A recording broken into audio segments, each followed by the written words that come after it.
สมัยเลิกยงมาแต่แฮมสิ่งที่เมื่อมาเกลือในกลุ่มนี้ที่ว่านับที่สุดในแพงดอกไซคุณน้อยแพงกันด้วยลุยแพงเลยแหละแต่ละเรื่อง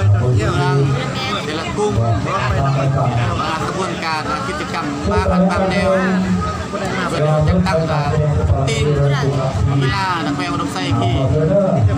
คือว่าทุกภาคส่วนทางภาครัฐเอกชนและประชาชนที่ร่วมรุ่นเราจะคนเราอย่างม้วนอย่างซื่อเนี่ยต้องห้อยที่คือว่ามันทางกิจกรรมบางแนวเราจะเป็นสังมาสังเลือกหรือริมคลองที่สังมาสังเลือกกับแม่สังมาสังเลือกเป็นธรรมศาสตร์เลยมากก็ถือว่าเราชอบพวกมาพี่น้องที่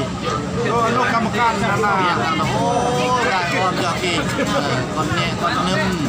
มาเท่ามาแก้เด็ดสุดกุมุอีกี่แหละคือว่า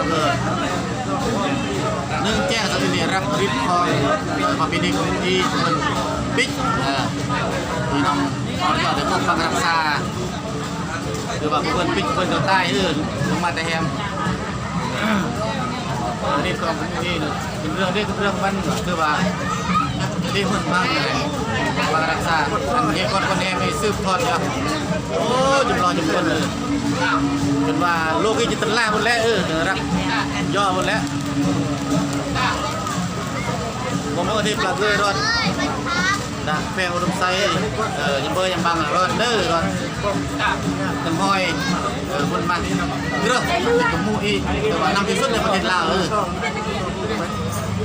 เพราะน้ำกี้ก็ได้เนี่ยกลองรอระเยี่ยม